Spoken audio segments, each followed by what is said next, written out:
Good morning. Good morning. Good morning, class. Good morning. Wow. Good morning, Mr. Nate. Do I have to separate you two? No. All right. Well, welcome. It's very exciting. We've been talking about this for a while. We've been planning for the kickoff of our communication training, and that's what this is, an introduction. Introduction to our training. This is a series that will take place throughout this year, and then we are going to continue to repeat this on a yearly basis. This will go in conjunction with our technical training, our safety training, and then our management development program that will be kicking off towards the tail end of this year as well. So I'm excited about it. I hope you are as well. We'll explain a little bit more about the program as the day progresses, and also explain why we are doing these sorts of trainings. I know that a handful of you have been here for a while, some people 6-7 years, and others for 6-7 days. So I hope that everybody who's been here for 6-7 years is able to explain to everybody who's been here for 6-7 days why we're different, and why we're unique, and what we're striving to be. And what that is we're looking to stand out in our industry and in the world in general. We want people to know who we are, and that's what this is all about. All right, so this is the beginning of that. So everybody do their homework.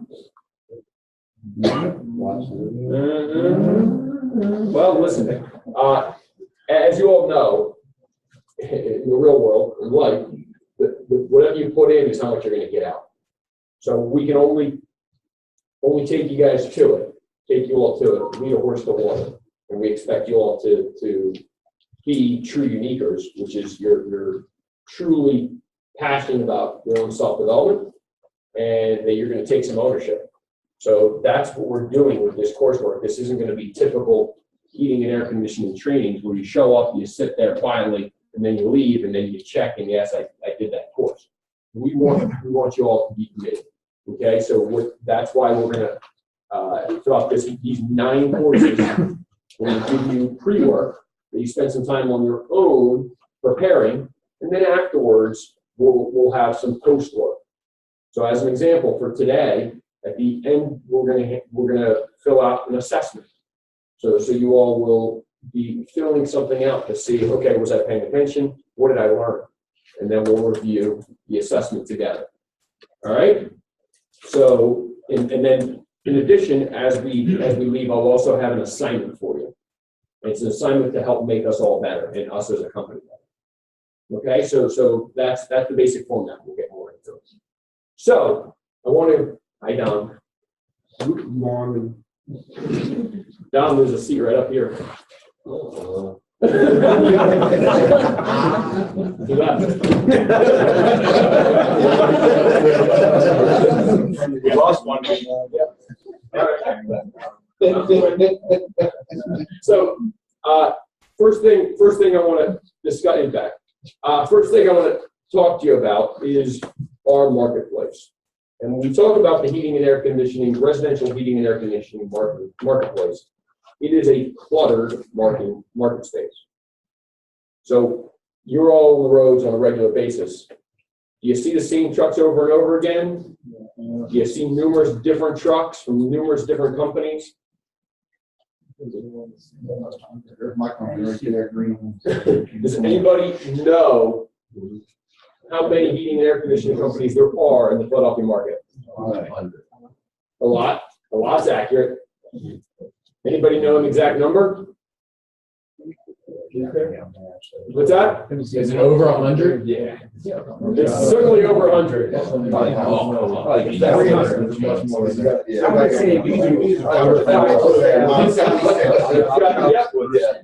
what Alex just said? Ricky just said, not bad. What did you say, Ricky? I said, these are your bigger companies, still got your mom and pop company. And then you got guys out there that are doing it by themselves. Yeah. Just the mom or just pop? Mom's got a company, pop's got to come down. They're divorced. A lot of hand-me-downs. lot of guys doing it in the peak season or late off in the off season, right? Has anybody ever Googled heating and air conditioning Philadelphia? It is hundreds of thousands. It is what comes up in Google search. So the moral of the story is there's a lot of heating and air conditioning companies. So does that create a challenge for us? Yep. What's the challenge? Gotta stand out. Who said that? Yeah. One who's. Yeah, seriously, what are we doing on that? Well, you know, Kyle's gotta be able to. Gotcha. So that's a good question. So let's put ourselves in the homeowner's shoes. A lot of us are homeowners, right? So how do you select a heating and air conditioning company? How do homeowners select a heating and air conditioning company? Trust. Reputation. Word of mouth, a lot of Reviews. Internet. Internet. So they select based on internet, like what they I can see they look it up on the internet. So how do they select which company? Reviews. By reviews, Word of mouth. Yeah, word of mouth. word of mouth. Pictures. Appearance.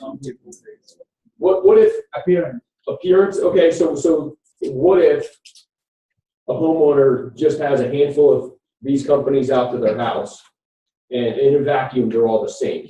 If these companies don't do a good job of differentiating, what's it going to boil down to a lot of times? What was that? Price.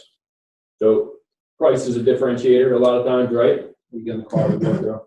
What's up? Are you getting the quality work with that money you're putting in? It's a good question, because if the homeowner doesn't know any difference, right, they assume, what happens when somebody calls a heating and air conditioning company, what do they assume? Well, they're assuming you're always looking out for them. Do we know, we've been out in the real world, right? We've seen heating and air conditioning. Are all companies the same? No. A lot of Snickers on that one. So what's different from one heating and air conditioning company to another? Knowing what you know, how would you choose a heating and air conditioning company? How professional they are. How Professional? they present themselves. Present? Why? Why does that matter? Because it makes people more comfortable that what you're doing, what you're talking about. And they know they're gonna get as much worth out of, you know what I mean? Yeah. What they're looking for. What else? That's all very true.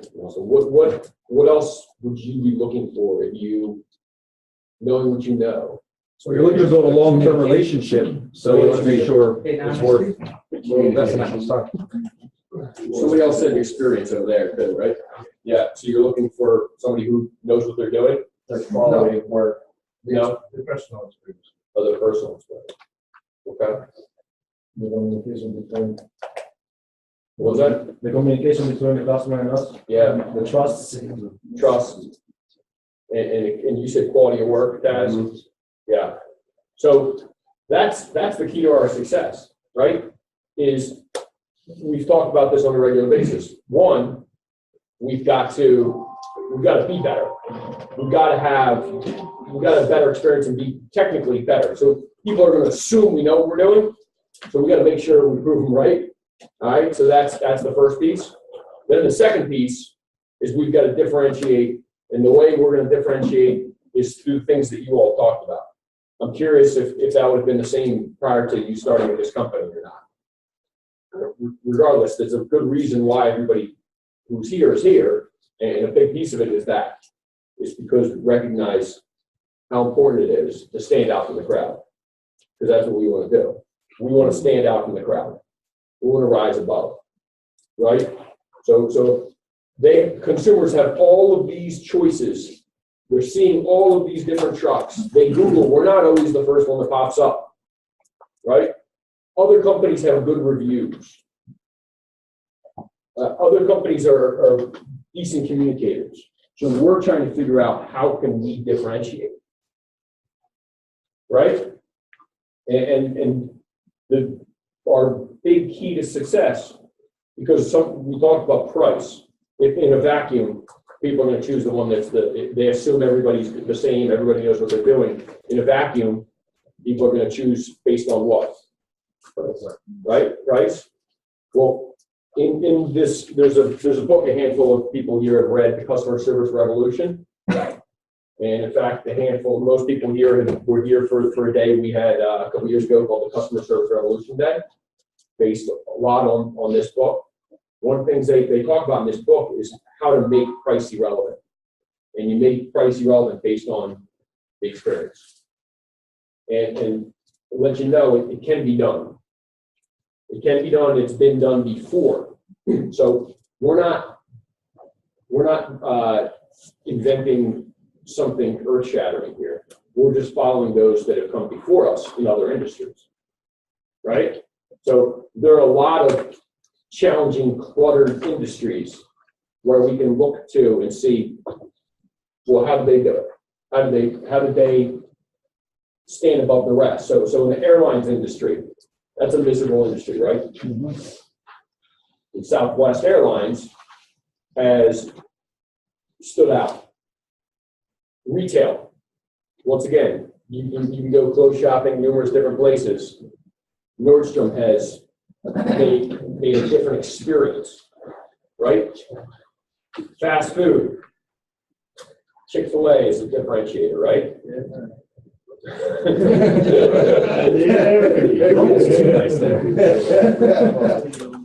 Hotels, you know, there's different places you can stay, all else equal, price not being an issue. The Ritz-Carlton's a pretty nice place to stay, right? I mean, they've got a name and a reputation that precedes them. Amusement, right? Does everybody remember 20 plus years ago when if you wanted to get a cup of coffee, you had to go to a gas station and get a cup of coffee and you paid like 50 cents? Yeah? It's still that much. Yeah? But you could also pay $5 at Starbucks, right? Back in the day, it was fresh, now these days, like 2 days old. Exactly. What are the commonalities here? For the most part, these companies don't win on price, right? What do they win on? Value. Experience. What was that, Tony? Service. What was that, Pat? Value. Value? What was somebody else? You know what you're gonna get from these guys. Personality. Personality, the experience. So when we say experience, does everybody understand what we're talking about? Yeah? We are a little bit at a disadvantage. Everybody read the Starbucks chapter? Yeah? You didn't, you're lying. Okay. So it references in that that's a chapter of a book, the book's on Starbucks. They talk a lot about their environment, the Starbucks environment. We're at a disadvantage. Most of these places, if not all, you know, all of them, you're visiting them, right? And they can have like a fantastic setting.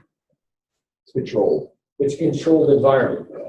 So what's our disadvantage? Well, it's the opposite. We're going to them, so we could be walking into a nightmare or something that's going to be, you know, relatively smooth. So what's our environment? We don't know. We don't know. Yeah. What's our environment? Their Who's our environment? The employees. Yeah, the team. We are the environment. So this is the very, look, we always talk about this, right? I coach a bunch of sports teams, much to my wife's chagrin, my kids, and I always tell the kids, there's certain things we can't control. We can't control the other team. We can't control the refs. We can only control how we play and how we react to those things. And that's the same is true here. Let's focus on what we can control. We can't control, you're absolutely true, that we can't control our environment where we're going, whether the chaos, the customer, their home, we can't control us. All right, so that's what we have to focus, is how we react to those things. And when we talk about an environment, it's what we are bringing to the interaction. So those at the customer's house, or they're in the house and we're on the phone, we can control the environment. And that's what these companies have done a fantastic job of doing, to differentiate.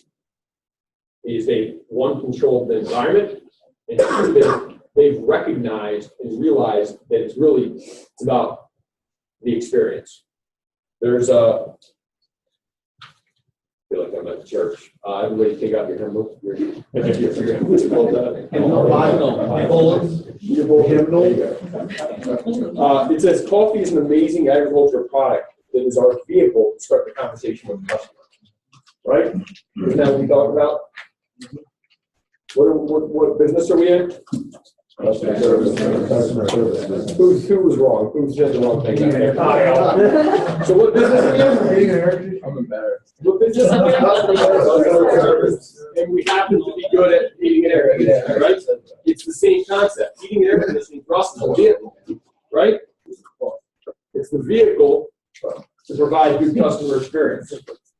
All right? So that's what we're focused on here. And what's the goal? And how are we going to differentiate? Provide that wow experience. This is our key. This is our key. It all starts with you. And it also ends up on how you buy in and how committed to you on this. There's a reason everybody here is here. And it's not necessarily because you're good at heating air conditioning. It's more than that. All right? There was a reason. You for the we saw the potential. You saw the potential. I appreciate that. All right, so in this book, The Customer Service Revolution, there's a definition for the customer service revolution, and this is the definition. A radical overthrow of conventional business mentality designed to transform what employees and customers experience. This shift produces a culture that permeates into people's personal lives at home and in the community, which in turn provides the business with higher sales, morale, and brand loyalty, making price low. So that, we talk all the time, we're looking to revolutionize the home services industry, right? Well, this is what that's all about. We're looking to create that experience that revolutionizes. And this is how we're going to stand out from that crowd, that crowded market. And it's more of an evolution than it is a revolution, quite frankly. It's going to take some time. But once again, it all starts with you all. So the first step is for everybody here to make a commitment. It's not okay to be okay. It's not okay to be okay. We need to be great. We need to want to be great. Commit to be great and work towards being great in everything we do, in every experience we provide. Don't be okay with average. Be committed to great. Most of us here are Eagles fans, and we saw the difference for most of our lives of mediocre teams, and then saw how much fun it was to be great. Well, the same translates to what we do. And you think that we only see the Eagles games. What you don't see is right now the guys waking up early and working out throughout the off season. You don't see the hours they put in studying the playbook. We don't see how on Monday mornings when they wake up they can barely move. We don't see all that. We just see the glory. Well, the same thing goes with us. Whether we're in a crawl space or you're at home studying up on what you're going to install the next day, or spending time studying for a NATE certification. You know, it's the glory of at a company meeting getting recognized for a wow, or getting a review, or seeing the company grow and you getting the opportunity to develop into a larger part of that team. These are all glorious things, but it's the individual, smaller, behind the scenes that make that up, and it's going to start with one, we're not okay with being okay. Look, on occasions we make mistakes, and then I'm very proud of how we react. We step up, and we differentiate, and we make it right. But the key is, what can we do to avoid making that mistake in the first place? All right, we should really start minimizing those mistakes, especially repeated mistakes. We've got to commit to being great. All right, and by doing this, we're going to start creating raving fans. Let me know what a raving fan is. Not a rave-in, I was just saying. No. No raving fans. The raving fan is someone who it becomes the champion for us. Someone who talks to everybody about how great Unique Indoor Comfort is and makes our lives easy. That's right, they're the type of customers that are out there promoting us and pushing us and selling for us, right? Those are raving fans. They don't look like Ravens fans. No, there's no bullets. Just making Eagles fans. We're all in the Bird family. So anybody know what the key is to creating raving fans? Wow. Wow. Wow. Wow. Absolutely. It's the wow experience. How about, can we break that down? What's involved with the wow experience? There's 2 layers. I don't know if anybody's actually thought about that unique experience and what's involved with the unique experience. But there's really, think of it in terms of a cake, right? There's the cake itself, and then there's the frosting. And they don't really stand on their own. You need them both. And what we have to focus on is both. The things that we do on a daily basis and do well, that's our standard process, or the cake. And even when we do our cake is going to have to be, or is better than our competition. And then the second piece of it is a frosting, kind of what I've described as random acts of kindness, right? And those are the things that tend to stick in people's minds. But I think that what's important to realize is you can't have one without the other. We can't be focused strictly on the frosting. We've got to make sure we're not cutting corners on the cake. Does that make sense? You can also just eat frosting out of a tin, but it's hard enough. Don't feel good. You can't make a mistake and cover it up with frosting, right? To your point about, we got to get the core process. Yeah, I do remember we used to, my family growing up, we weren't big on birthdays, meaning no cards or presents or anything like that, but we used to make a Betty Crocker cake for whoever's birthday it was. And I remember baking, 2 round cakes, and then you put frosting over top of the first one, you put the second one on, and then you cover it. And I wasn't all that good at it, so sometimes I'd like tear off a piece of the cake as I'm putting frosting on. There'd be like a big hole in the cake, and I just filled it with frosting. That would be a bad baker. Yeah, like spack, exactly. That'd be a nice. So good thing I didn't know about the clock on it. There we go.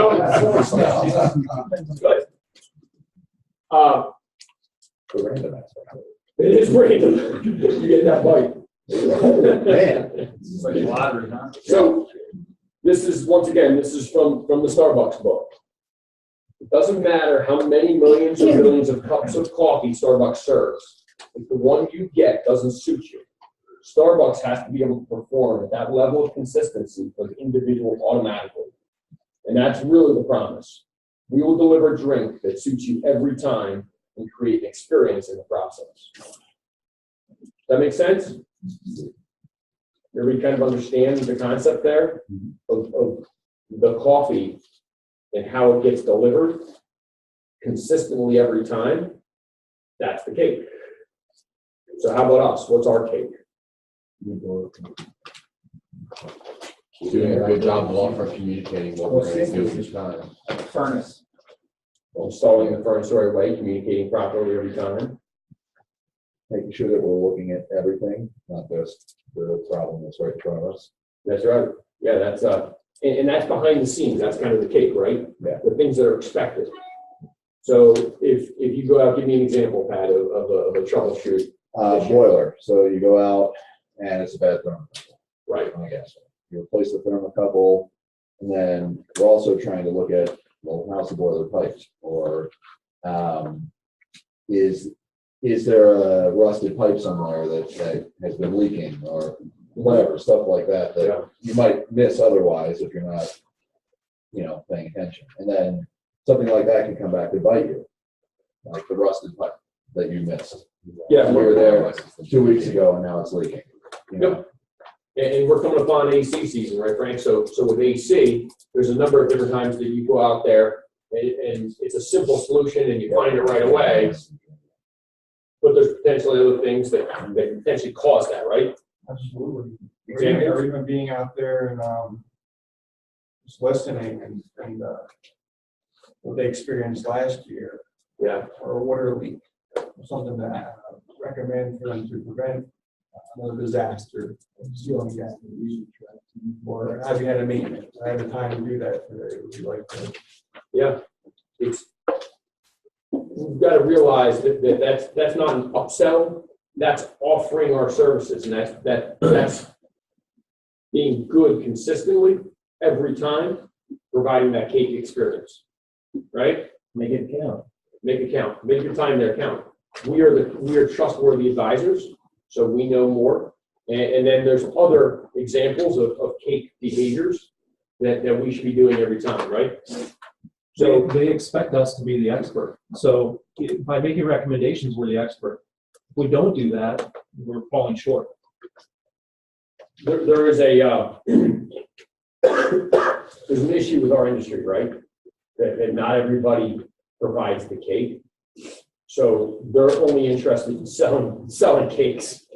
And sometimes it hurts us, meaning it gets inside of our head and we don't want to be that. We're not that. So we've got to get over it. We're not going to be making recommendations to people that isn't right for them. So our recommendations are not sales pitches. Our recommendations are recommendations to improve them, improve their situation, their comfort, efficiency of their systems. So we've got to be able to do that in our everyday process. And that's one thing that we've been working on. Once again, for those of you who've been here for 6-7 years, or Bob, I think as of yesterday, has been here for 3 years, seen us improve our systems, right? Have we improved our systems in the time you guys have been here? Emos, are we any better now than when you first started? Absolutely.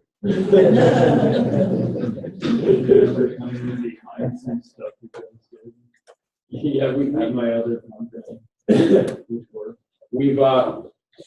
we think back to when we first started and the lack of systems and the chaos that when we would first started, we were kind of flying by the seat of our pants, and we just kind of did whatever we needed to do, and we got by, and we provided good experience, essentially by being good people and figuring out as we went.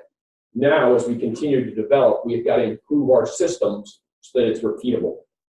The example that is an easy one to point to is the McDonald's franchise. Has anybody seen that movie, The Founder? Yeah. The Ray Kroc story? Yeah, good movie, right? So when Ray Kroc was a milkshake machine salesman and came to the first McDonald's in California, he was blown away by the systems and how fast he got his food. And to think, does anybody know how many McDonald's franchises there are nowadays? We have a guess. More than there are eating companies in Philadelphia. There are tons. Is everybody eating at different McDonald's nationally throughout the world, the nation? If you buy a Big Mac, is it not the same Big Mac here as it is in California, as in Arizona, and Idaho, North Carolina? It's different in England. Different. It is different in England. It's a Royale with cheese there. Yeah, and it's smaller. Yeah, I got that when I went to France specifically because of that. No, but here in the United States, the Big Mac is the same, right? Yeah. Well, how is that? It's not the same person making it. Because they just have a system, a standard that they use. Yeah. So when you, as a consumer, go to a Big Mac or to a McDonald's, regardless of where you're going, if you order a Big Mac, you know what you're getting, right? There's comfort in it. That's why you're stopping there, right? Because you know what you want, and regardless of where you are, you know what you're going to get. Now, Conversely, if you go to a pizza place throughout the nation, are you getting the same piece of pizza? No. Why not? Oh, different recipes. They try to be the best, so they try to do it their way, oh, we gotta do the other job. They don't do the same. They don't do the They same. always say Cheese, that. Cheap. Just roll out the dome. So- Different techniques, I guess. Different techniques, different ingredients, different what? Different attitudes, different recipes, right? You're watching. Different ingredients. Everything is different, right? God forbid you try cheesesteaks all over the place. So it's different. And so if you're not as inclined to pull over and get a piece of pizza knowing what you're getting, it's a roll of the dice, right?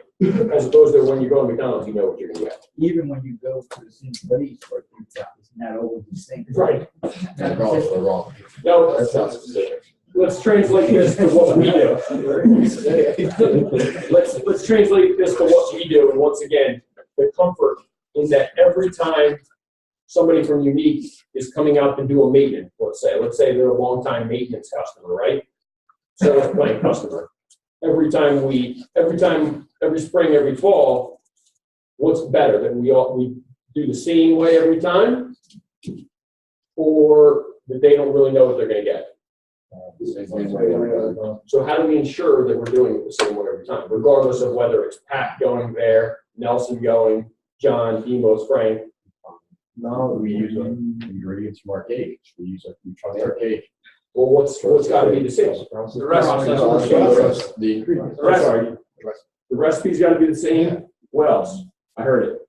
Somebody trusts it. What's that? The process and procedure. The process and procedure has got to be the same. Now, the frosting can be different, right?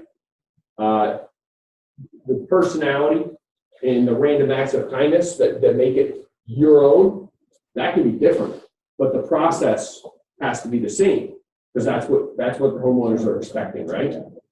That makes sense? So that's why we focus on making sure we're not cutting any corners. Right? In this movie, The Founder, I should have brought a clip out.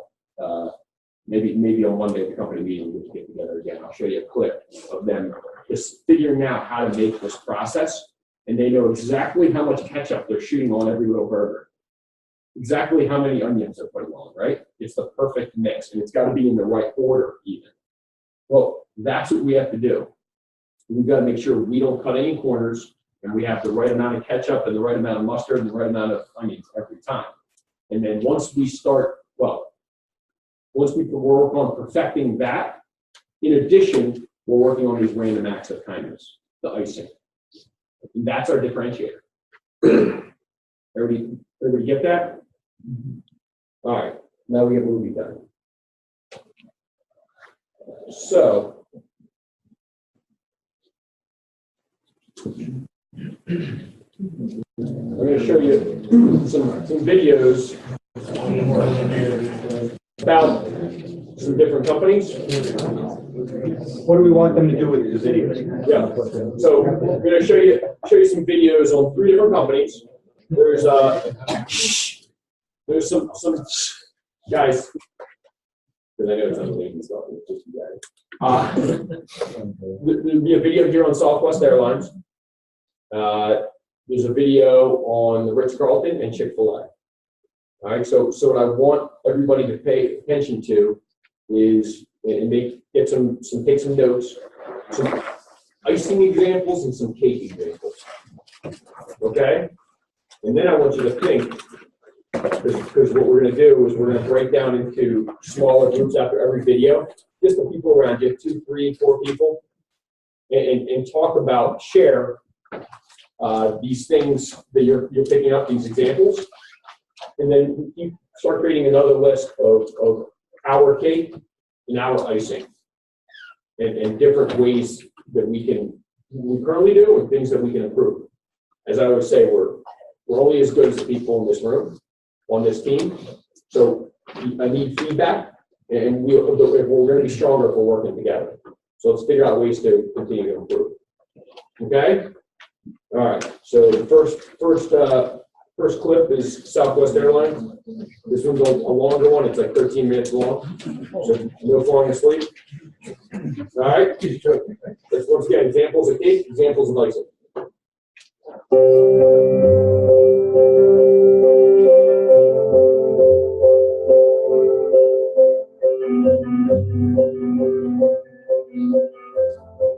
At Southwest Airlines, we're united by a purpose that is at the heart of everything we do. It's the simplest and purest expression of why we exist. Our purpose at Southwest Airlines is clear. We exist to connect people to what's important in their lives through friendly, reliable, and low-cost air travel. This purpose is why we get up every morning and why we matter to the millions of people who fly with us each year. And if we live this purpose every day, we'll achieve our vision to become the world's most loved, most flown, and most profitable airline. But it all starts with you.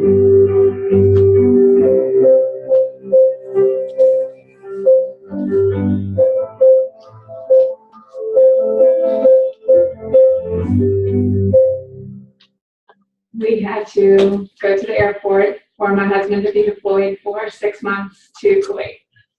So when we got to the airport, we were sure we weren't going to be able to go past security with him. We would have to say goodbye. I saw him walk up in uniform, and I saw a whole bunch of family members standing nearby, so I asked him if he was being deployed, and he said yes. And I asked him if they all wanted to go to the gate with him, and he said, yeah, that'd be great. So we were very happy because that bought us about 30 more minutes for us to spend time together. But once it was time for him to go on the plane, we had our moment, we hugged, and said goodbye. The kids did really great. I was holding it together, but we wanted to stay and watch his plane take off. One of the Southwest employees came over, tapped us on the shoulder again, and said, "Can I please do something for you?" Thoughts in the back of my head were, what can you possibly do to make this any better at this point? I realized we had about 3 or 4 extra minutes before the scheduled departure time. He stepped away for a moment, made a quick phone call, and came back and asked if the kids and I would mind coming back on the plane. So we were very excited. The kids ran down the tunnel. When we got to the end of the tunnel, they called out on the intercom that there was a John Chatelier on the flight. And we saw my husband's hand go up in the air, and the kids were able to run to him and give him one last hug. And the amazing part was the whole plane cheered, and everybody was really excited for us. So we got one last moment with him before they closed the doors and the plane took off. It was a touching moment, and I mean, all the passengers started clapping, and everyone was tearing up. When I talked to him when he had landed in Kuwait, he said that that whole moment, that experience, made him realize that people were going to be watching out for us, watching out for him, and just taking care of us overall.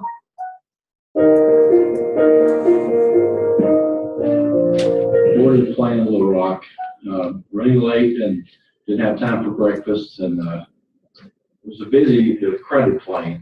So the last 2 people on the plane were a lady and her daughter, and there were not 2 seats together, so the little girl started getting upset, and so I got up and gave them my seat because there was a seat beside me. Flew into Phoenix and realized that in that layover that I could not get off the plane, and was pretty hungry, so I asked the attendant, Amy, if there were any sandwiches, turkey sandwiches for sale, and she said, "No, I'm sorry," and she went and got me some chips and things like that and disappeared.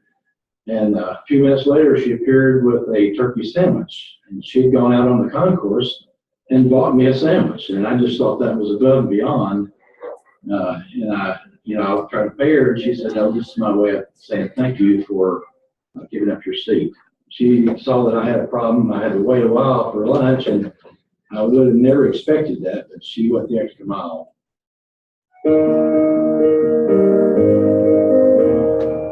I just feel like Southwest is part of our family. Even with our kids being away from us, it brings us closer. When my father passed away, he lived in Buffalo, New York. So Southwest flies to Buffalo as well. So we land in Buffalo and we do the funeral. My dad had a full honor guard. So part of that ceremony is the flag is folded up and handed to the family members. An Air Force tradition that we celebrate is to honor the pilot or the military member, we would ask that the flag be flown in the cockpit of an airplane.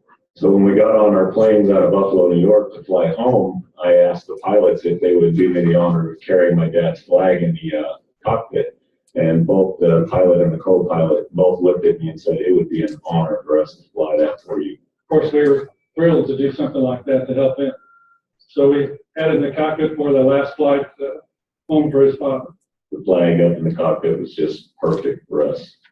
Honored Dad, and he got to fly one final flight home. That's where our pilot belongs, up in the cockpit.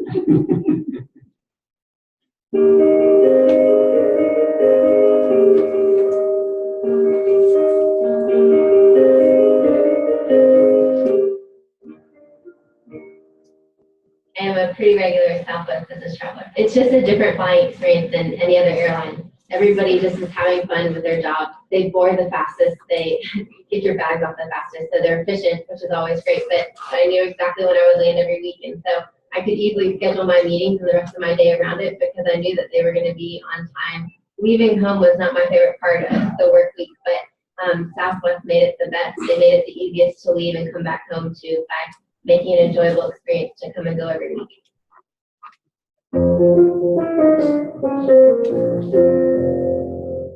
We were taking Southwest from Jacksonville to Kansas City, but we did have a layover in Nashville, but it was just enough time to grab a piece of pizza and accidentally leave a backpack with our most prized possession, Hanover Bear. We didn't discover this until we landed in Kansas City, at which time we all freaked out. And we called Southwest 800 number, and they gave us a direct line to someone in the Nashville airport. As a mom, I can relate to that because I told her that I had 2 daughters, so I understood the trauma that the little boy was going through missing his Hanover Bear. I believe it was around 11 o'clock at night or something, and she felt so bad that Will was going to have to sleep a night without Hanover Bear that she was going to do her very best to find him. So I went upstairs to our play area, and sure enough, the little blue backpack with the boy's name on it was there. We couldn't believe not only did she find it, but that she would really work hard to get it to him. I want to say it was maybe 2 days later. Not only a bear was in it, but a note from the bear. Dear Will, I had a very fun time at the airport in Nashville. There were lots of people and planes to see. When it was time to go to sleep, I missed you. I asked a nice lady at Southwest to call Mommy so I could come home. Please give me a big hug. Love, Hanover Bear. This is how happy I was.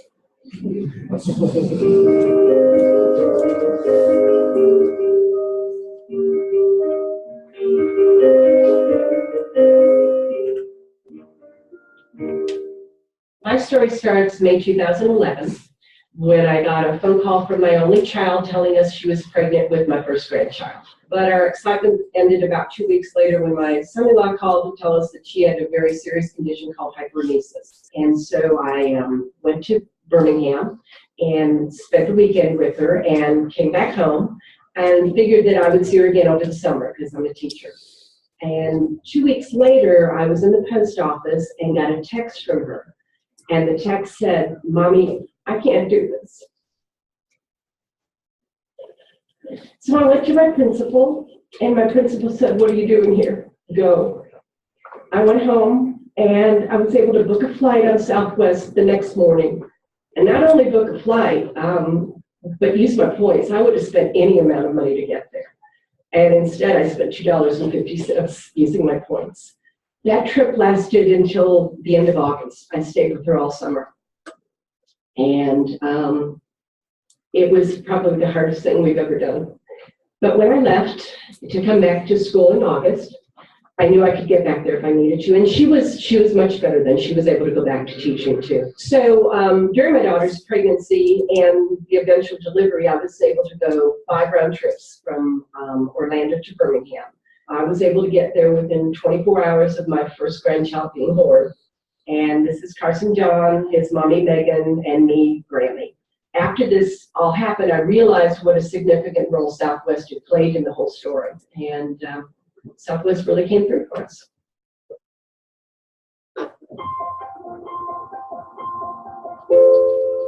last Christmas was my first Christmas away from my family. I couldn't really afford to go home for Christmas because I could only get 4 days off of work. One evening in November, my phone went off right before I was going to bed, and it was Southwest and their Dean Fair alert. It was available to go to Chicago for Christmas for those 4 days. So I decided to call my friend and tell her that we were going to surprise my parents and that she was going to pick me up from the airport and we were going to film the whole thing. And I hadn't been home in 6 months, and my mom was extremely upset that I wasn't going to be there for the holidays.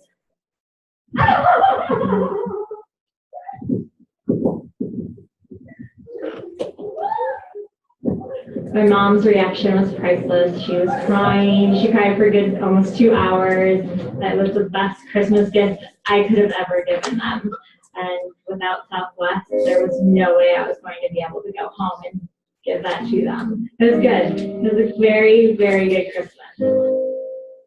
Because of you, my son can sleep well at night. Because of you, I was able to be at my daughter's side throughout her difficult pregnancy. Because of you, my family and I have a memory for a lifetime. Because of you, I was able to give my parents the best Christmas gift ever. You work for a company of people, not a company of products or promises. You work alongside the best people in the world. People committed to a common purpose, to connect people to what's important in their lives through friendly, reliable, and low-cost air travel. A purpose much bigger than ourselves. We can never rest on our laurels, thinking we can add. We must always continue to be hungry and humble, never complacent. Because more than 100 million customers rely on us every year to connect them to important events safely. It's a pretty sacred responsibility. Because of you, a business person can close the deal of a lifetime. A child from the heartland can encounter the majesty of the ocean. A father can hold his daughter for the first time. And a daughter can make it home in time to hug her father for the last time. These experiences are irreplaceable. $20 too high, For 20 minutes too late. and those experiences vanish forever. By maintaining our low costs, we are an airline people can afford to fly. By reliably delivering on our promise, we are an airline people can trust. By offering friendly customer service, we are an airline people can love. This purpose, offering air travel that is friendly, reliable, and low cost, enables us to offer customers a better way. And together, they mean the difference between success and failure. Between an experience won and a connection lost. No one connects people better than we do. You're part of an amazing legacy. And you're the catalyst for an exciting future.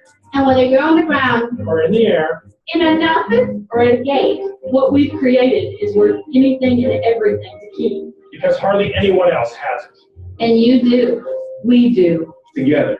Our vision is to become the world's most loved, Most flown, and most profitable airline. You inspire and deliver this vision. You are the heart of our purpose. You are Southwest Airlines. You're not. Yeah. Go ahead. Well, you're unique. That's right. All right, so you can spin around, like I said, 2, 3, 4 of you in a group and share examples of cake and frosting that you just witnessed, you just picked out, and then how's that translate to us? What are the things that we do? And start making a list of unique cake and frostings, and even if you can think creatively, additional things that we don't do that we can do based on what you see. All right, so I'll give you call it 4 minutes to do that, and then we'll move on to the next video, which is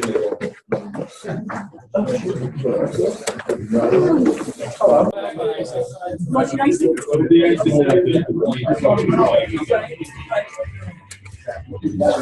Next video.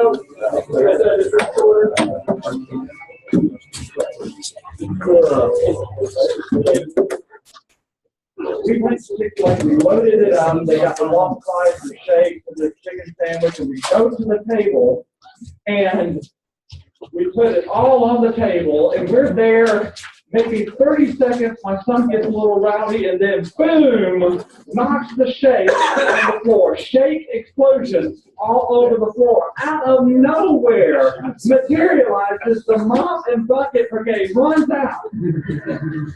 They were just like a red light flashed in the back. And they started cleaning it up, and they said, "Hey, you know, no problem.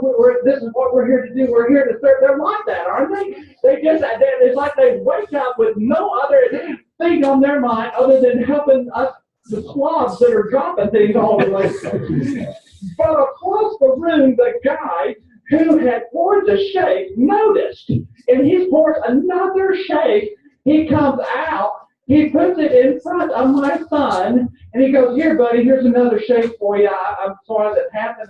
I've had that happen more times than I can count." Kind of calms him down, makes him feel everything's okay, and gives him another shake. Well, that would be a pretty good story right there. But that is only half the story. After about 10 or 15 minutes later, we are getting close to being finished. My son has had about half of his shake now. Maybe 3/4 of his shake went again. Boom! Again, the mop and bucket brigade rushes out. Cleaning up the floor, going, "Oh, thank you for this opportunity. Thank you." All we need to make this better for us is that maybe one of your kids to throw it up. This is all. Thank you so much. Who are these people? Again, the guy from across the room notices again, and he fills it up again. A full shake, mind you. Comes out, gives it to my son again, and now I'm thinking, I'm going, that wasn't even, he was almost finished with that shake. I'm like, "Honey, hand me your drink." Oh, my shake fell.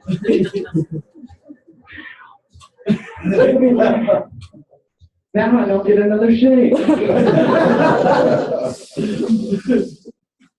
All right, serve is an acrostic. That means every letter stands for something. It's the S, and I'm going to.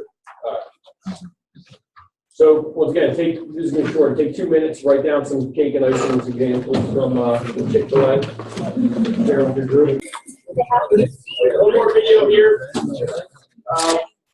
Example about Rick Carlton. Watch this, and then we'll do the same thing and spend a couple of minutes, and then we'll pull together and collect everybody's examples. All right, so here we go. Is it an amazing place? Unparalleled service. The Gaylords, I think, are right up there with them. You know, but it's amazing. This is like, it is my pleasure to walk you through the elevator. And you actually believe it and go, "Okay, let's go." It's like, I'll follow. I mean, just flawless service. Ken shares a story about a 7 a.m. wake-up call at a Palm Beach Ritz-Carlton. Phone rings at 7 sharp, which you would expect. Ken picks up the phone and says, "Thanks, I'm awake," but on the other line, he hears this for his wake-up call. "Good morning, Mr. Blanchard. This is Rita. It's a beautiful, balmy 76 degrees here at 7 a.m. The high is going to be 87. It is a glorious day today. Mr. Blanchard, I've checked your itinerary. It's either you're leaving us and heading off to New York City. We're so sad. But Mr. Blanchard, I checked the weather in New York City, and the high is only going to be 41 degrees. Mr. Blanchard, would you consider staying a couple extra days with us, sir?" That's a wake-up call. Ken yells back into the receiver, "Who is this?" She comes back in line. "Well, Mr. Blanchard, this is Rita." "Well, Rita, I know that's your name, but you do this for the hotel." "No, sir. I'm the housekeeping. I'm the maid. We take back our blocks. We don't believe anyone should be recorded or greeted by recording this meeting. And Mr. Blanchard, I hope I did a great job. And again, sir, you have a great thing. I was working for Waldorf Astoria in New York City a short while ago. You would think they're competitors, right? Waldorf, Ritz, right? Would you think so? I would. I set a 7 a.m. wake-up call to Waldorf just to see how they're competing with the Ritz. I was so thrilled and excited. I woke up early for my 7 a.m. wake-up call just to get it ready. And hear what they were going to say. And I was just sitting on bated breath. Okay, let's go. The phone rings, and I grab the phone and push Blake business here at 7 a.m. And they're trying to compete. Let me ask you a question. How's the phone's answered in your office? What type of zeal or energy do you people have about doing your business? Trust me, things get mundane. I understand that. You get knocked in the can. I get that. I understand about risk and credit decisions. I know this and challenges and all that. But still, beyond all that stuff, what's the trigger that allows you to live in your own growth? How do you lead that process? What's the trigger? Like I take 2 quarters out of my pocket. What do you have when going's really tough? How do you motivate yourself? How do you focus your energy? How do you get your teammates to focus their energy? I'm not talking about motivation like you got your iPod on, you're cruising down the street on the walk. I'm talking about crunch time. What's the trigger that you pull out that says, I can rise above this and lead my team? People need that from you. They're expecting that from you. And if they don't get it, they'll wander off into complacency and focus.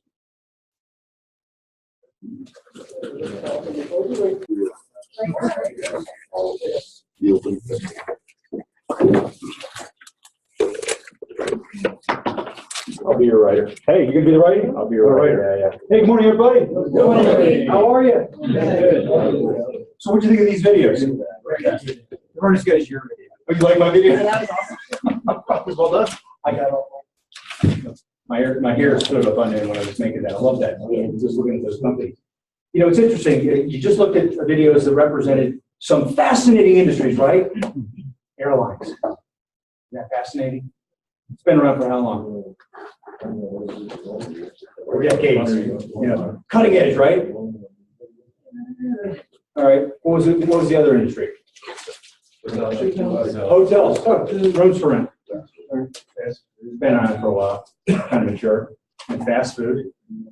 I mean, I don't know about you guys, but do you see the passion that these companies have in age-mature industries? You know, I was thinking about this, you know, when I think about airlines, what do you think about United? What kind of emotional connection do you have around United? The worst. The worst. If you think about any one of these competitors to Southwest, you know, you think about Continental, Delta, I don't even know who owns who, you know, US Air, United, all these guys. I don't know, they all kind of blend together. You know, there's nothing that speaks to me emotionally or ties to me. You know, when I think about fast food nowadays, you know, I'm thinking, all right, I know a lot. I travel, I get. But which one of these fast food restaurants kind of speaks to me? Do I have an emotional connection based on what they're doing, what they're saying? You know, the same thing with hotels. I was thinking about banks, and then we'll move on. I mean, is anybody connected with a bank that they work with? They go, God, these guys do it so well. I never heard of that. Online banking? Okay. And what do they do for you? Are you connected? Yep. What do they do that makes you connected? The way they take care like the customers, you know, really different from them. Right. Anybody work with TD Bank though? No. I walk into TD Bank probably once every couple of weeks. No matter where I am, they always do the same thing to me. I mean, I'm not even through the door, and they're greeting me from across the room, or the guys over here are coming. Well, you know, I'm expecting it. It's weird. I go into other banks for other reasons. I don't get that. I kind of feel like I'm missing something. Anyway, so this is we're going to reflect back on all of this to our company, you know. But what were some of the cake items? He's got much better penmanship than I do. That's true. That's why I insist on the writing. I mean, let's talk about the first one, right? Southwest. Okay, their promise, their existence for what? Friendly, reliable, affordable airfare. Their purpose is connecting people to things that are important to them through reliable, friendly, affordable. So their cake to do that is what? Process. The point system. Point system, process. They want to board fast and get you back fast. Gotcha. Got it. Actually, do you know that their behind-the-scenes motto is "Wheels Up"? Wheels Up. That is their profit driver. There's a reason for it. Yeah, that is their profit driver. Wheels Up, because if it's on the ground, you got a big piece of metal doing nothing, making no money. Okay. What are some of the other cake items you took from there? Because it was really a lot about the icing in many ways. That was very prevalent on what they were doing. But what was the cake? They have the cheap fare alerts that, you know, if there's a really cheap fare around a specific time, it'll like ping you with an alert on your phone and tell you. So that's part of their, you know, getting those cheap flights. Yeah, communication. Communication, Yeah. electronically. Electronic communication, gotta have, it, right? The company was united by the purpose, but they all have the same purpose, which gives them unification. Very much so, very much so. They were operating off of the same theme. How they did it, the frosting or the icing, very different, right?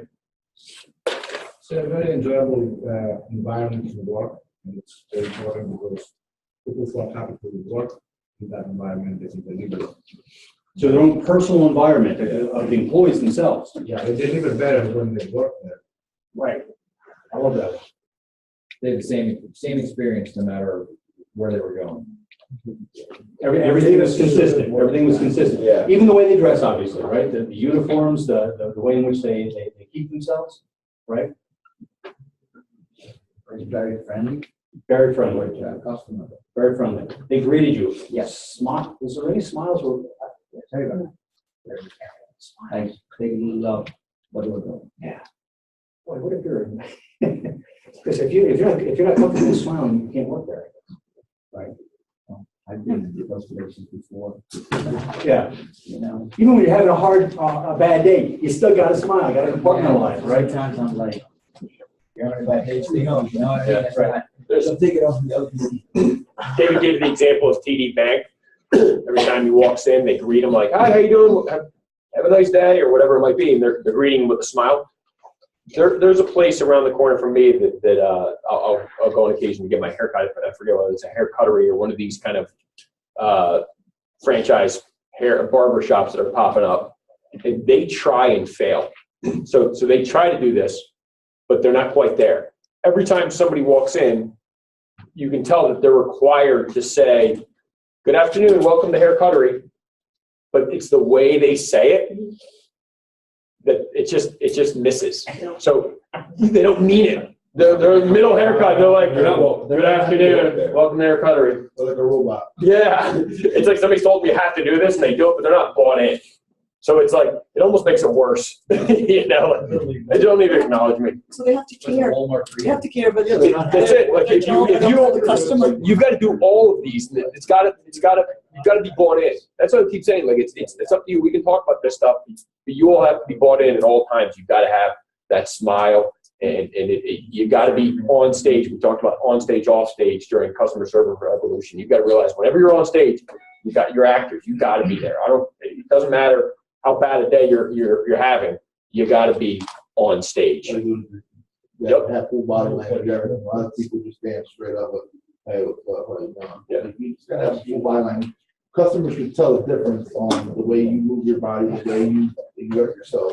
They like, all right, this guy really wants to be here. He really wants to do his job. And then when you walk with those people that really don't move their bodies or give you that experience, you can tell, like, wow, this guy really had a bad night. You know, or something. I'd like to say that I'd like to say that there's one special ingredient that a company could create or design that would set them apart from everyone, but it often is the secret sauce.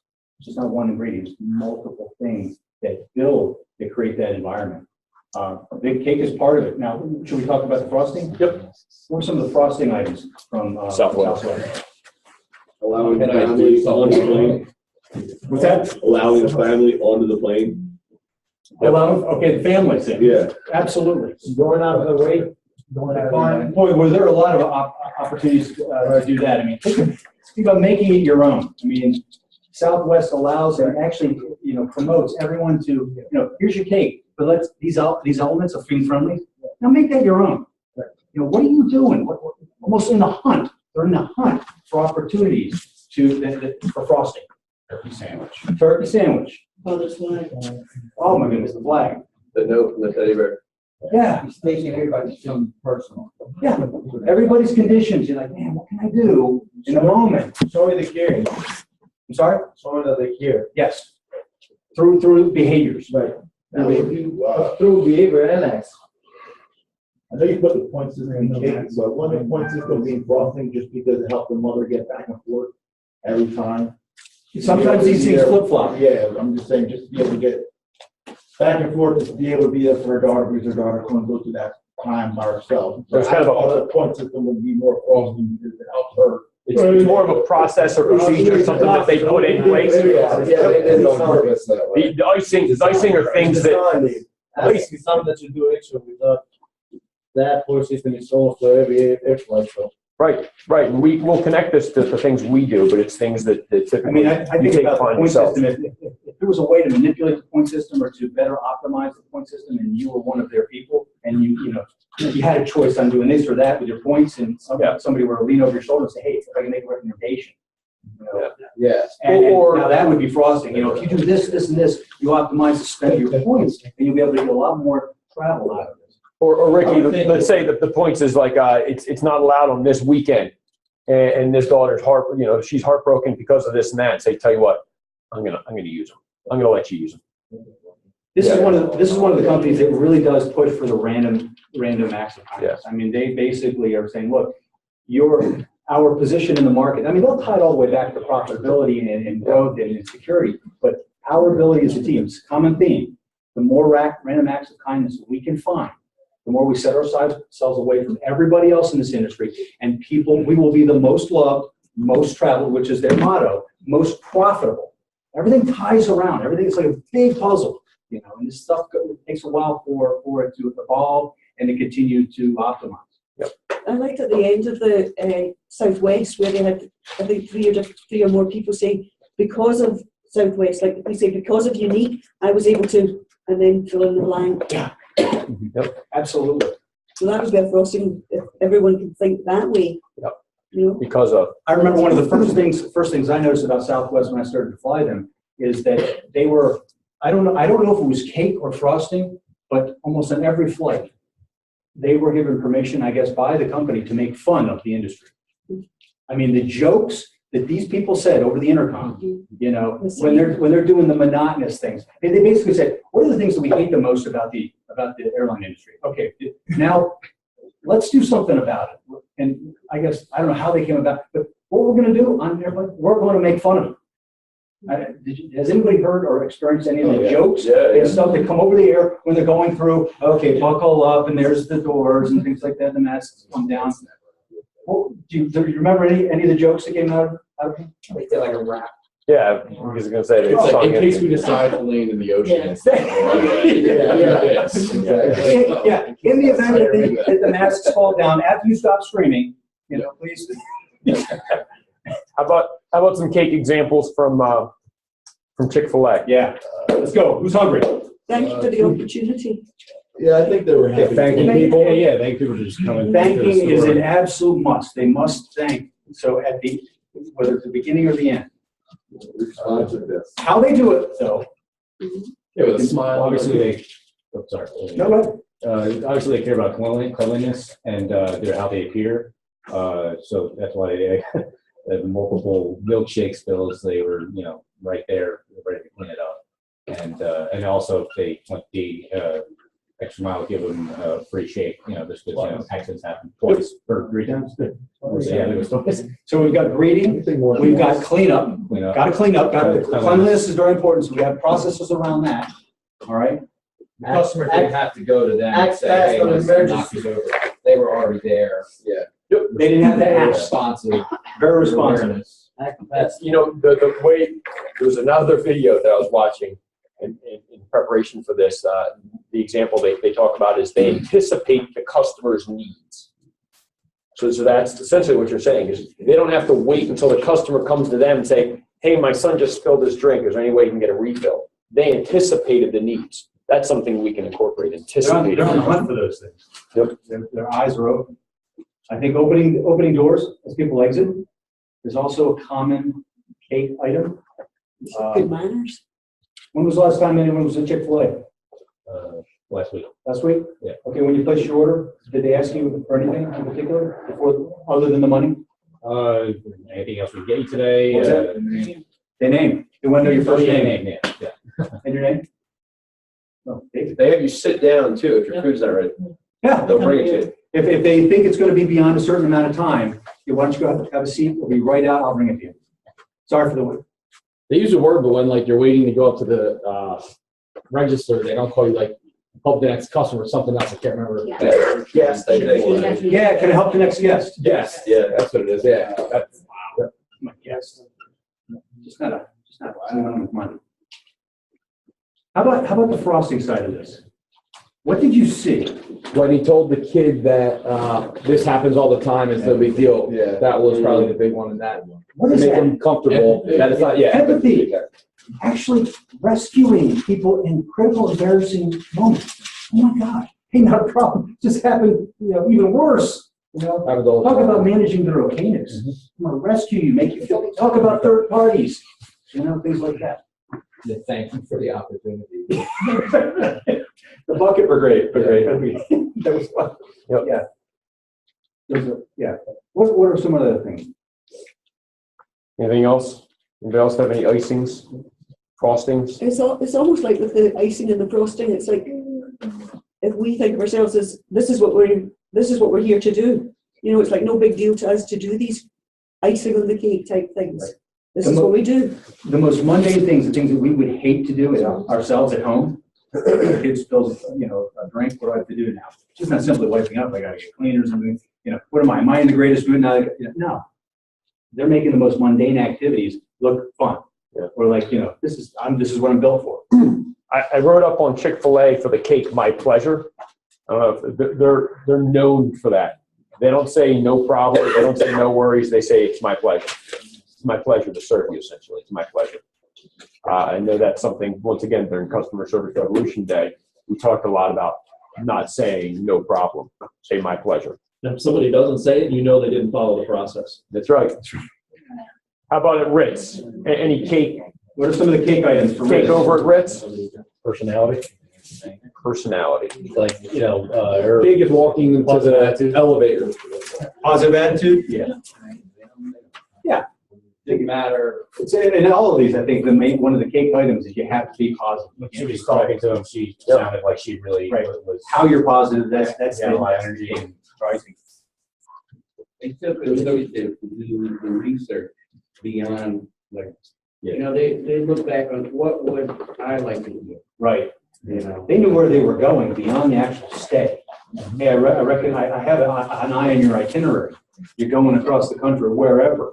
I'm not sure. Tell you where things are. I'm curious, by the way, if that's a frosting or a cake. So Yeah. I wonder if, what was her name? Rita, if that was a process, like every time I want you to look in the itinerary, see where they're going, blah, blah, or if Rita just took it upon herself to do that. You can make a frosted cake and make it. That wasn't her job.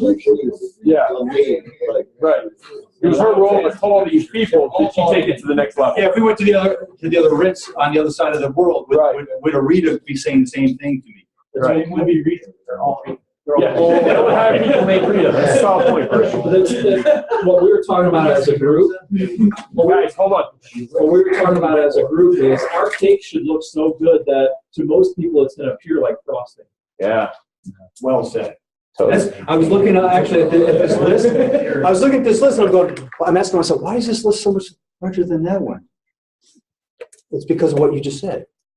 A lot of this might actually be.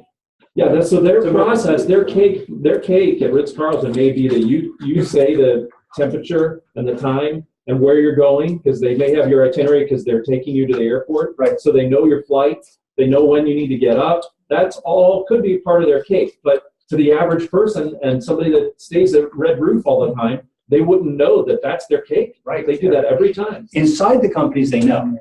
Right. But what appears to us is the customers blend. So the escort, the first thing, it'd be my pleasure to escort you to the elevator.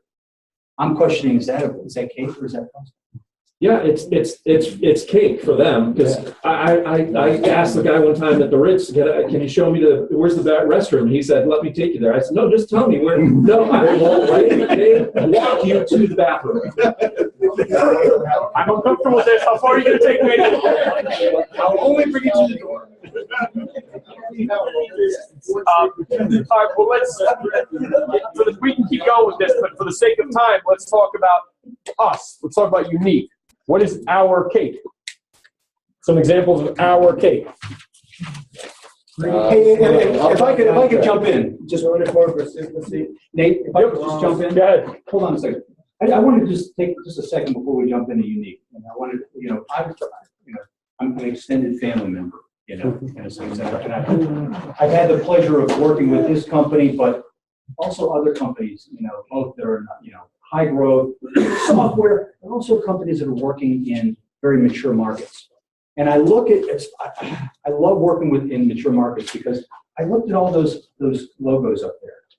Not that we have to go back to the logo pages of all the HVAC companies. Is there any one company out there, maybe there is, that's trying to, but is any one of those companies, they speak to you emotionally? Forget the fact that they're competitors. I hate that. Well, let's pull ourselves out third party. You got an industry, a mature industry, okay? HVAC, just like airlines, just like fast food. Do any of those logos you saw up there, do they speak to you? Is there a word that they own? Is there a brand promise that they have gone and it's drilled so freaking deep into your head that you think about it when you see them, hear about them? Everything gets lost up there. How do the owners of those companies, what do you think? Who are they? Anybody know any of these owners of these other companies? No. Or leadership of these companies? Yeah. It could either be family or they could be part of a big corporation somewhere, and some of them could have common ownership as well. Yeah. Nobody knows because they don't get involved with their. Right. Because they don't do it. It's interesting. I see part of them are owned by large corporations. A lot of them own in small family businesses, aging family businesses, probably ultimately going to sell or do something like that. Okay. Do you think that they're having these types of conversations? What do you think are rolling through their heads as they embrace their team and talk about, them versus the other competitors? Bottom line. What? Yeah. The conversation, the thought process right now in all those companies is very different. They're not talking about, okay, we got to own a word. We got to define our purpose and make it live and breathe out in the industry. Unique is actually very poised, if you will, to do something in this market, in this industry that everybody else has either failed to do or isn't even thinking. And that is to truly own a position, much like Southwest and Chick-fil-A and Ritz. It's going to be an evolution, but the reality is, you guys, no one owns anything out there. It's just a blur. It's not so much what other companies are doing, it's what they're not doing. Right. There's a point now where if we continue on what we're doing, there's going to be such a competitive advantage. Yes, communication is one thing, and it's huge. But how do we make it even broadly now? In our advertising, in our name, in our brand promises, and our guarantees. They should all tie back to some of these very basic things that when other people see all those logos and they see your name, they immediately go, ooh, wait a minute, that guy stands out for a reason. It's that reason that again, I think everything that we do this year, what we're talking about today, cake versus frosting, it's all part of the evolution so that we command that position on that board. So anyway, cool. It's just, I see this from my travels and I'm like, wow, there's really a tipping point coming up. So anyway, so let's go after our business. So what are some our cake and frosting items? Good cake for me is, and some people would think of it as icing, but making service plan calls and getting renewals. The customers, I love hearing, I know you guys are going to call me to schedule my maintenances. I don't need to worry about calling you. So we take it off their plate, we reach out to them. You bear the burden of that element of communication. Mm-hmm. Love it. I love that. Greeting with a business card. Yeah. Always, right. That's sort of a whole upfront contract. Yeah, the whole upfront contract. Well, consistently, you probably in the house to get your own house. Yeah. Upfront agreements. Yeah. Business cards. Uniforms. You guys are going too fast. Smile Business cards. Smiles. Consistently drop calls. Respecting their environment. Drop. Claws. Yeah. Booties. Prep in the house like it's your own. I'm gonna get that under booties. Prep in the house like it's your own. Yep. Unique mat. Doormat. Is it? What's up? Is it? Yeah. What? No, it said it's under drop cloths. The doormat's completely different. That's a unique experience. Yeah. How about uniform? Good attitude. Uniforms.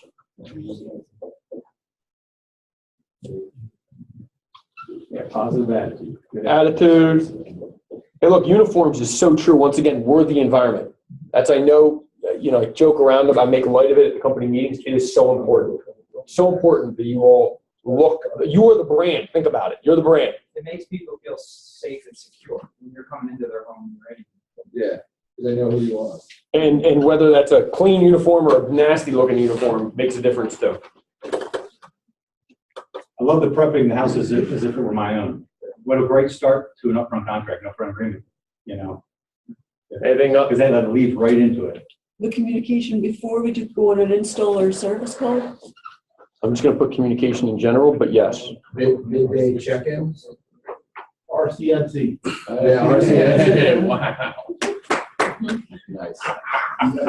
Face to face, very Yeah, nice. seriously. Got a mind like a steel trap. What's it stand for, Ricky? RCNC. What's it stand for? All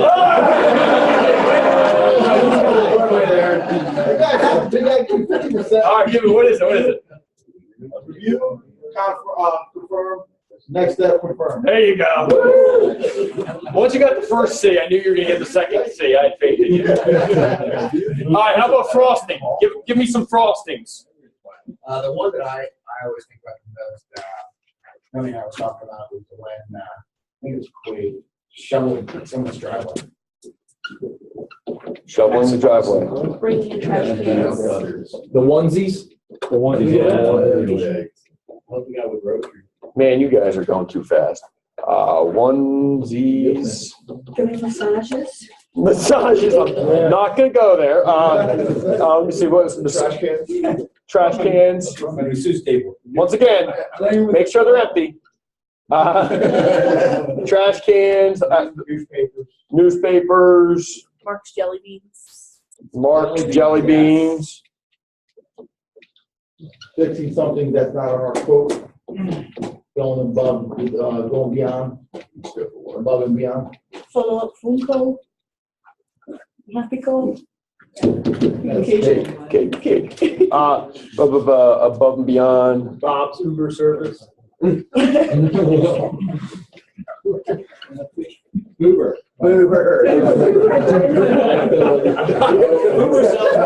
That actually is. You should have called Bobber instead of Uber. I missed it. There were a couple that people said I think I missed. Return to the pets. What's up? Return to the pets. Pets. Pet treats. Anybody bring pet treats? The temporary closets. Emptying out the gutters. Yeah. Our church, hopefully good. Talking good? Talking good. That'd be over here. Communication. Hey, how much stuff that we do in the community? Leaning. Trails of crowns, stuff like that.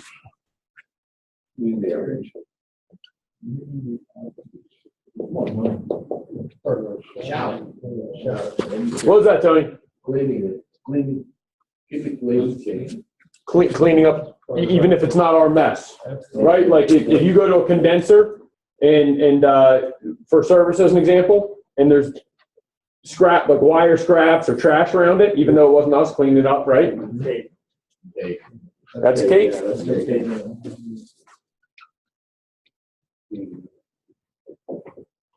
I'm just gonna write as Back in your clean. home.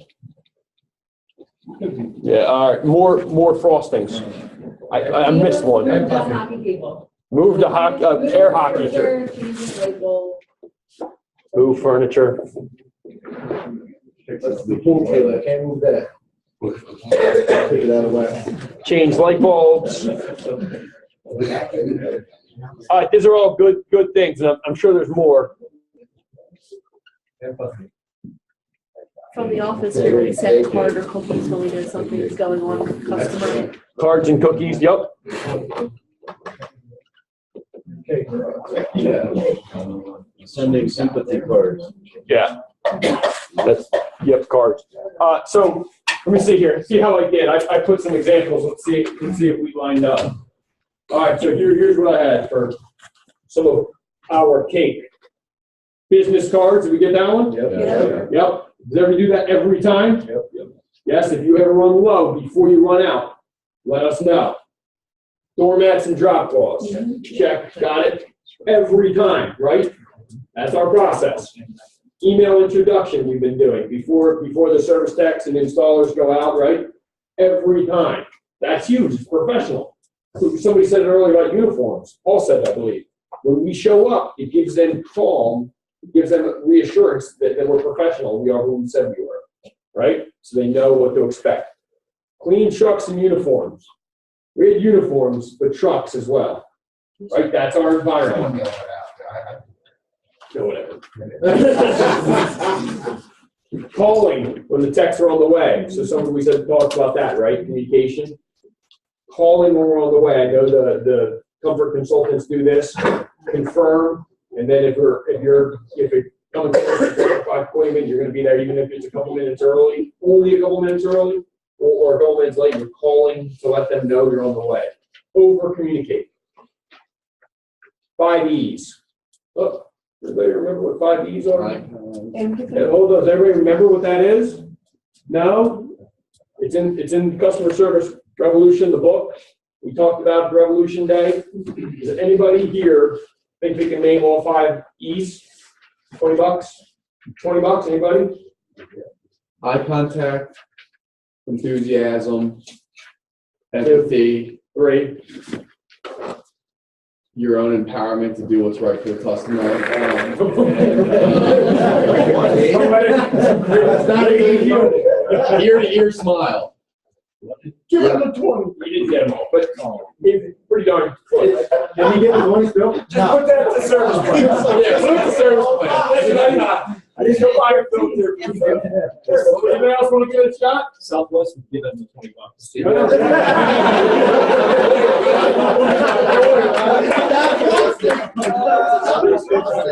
Anybody? Eye contact, ear-to-ear smile, enthusiasm, engagement. That means don't just say hi. Like, learn something about your customer. Be engaged. Educate them. Educate the customer. Share knowledge.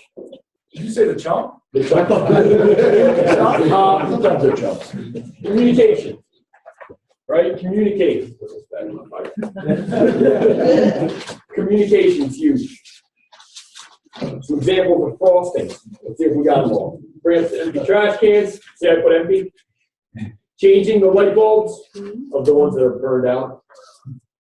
Bringing in groceries. Onesies. Shoveling for the homeowners. Helping move furniture. It looks like we got them all. Now, let's focus on these things as we continue with our daily lives. This training, this series, we're going to focus on communication. All right, because this is the one that's not something that you can just do automatically.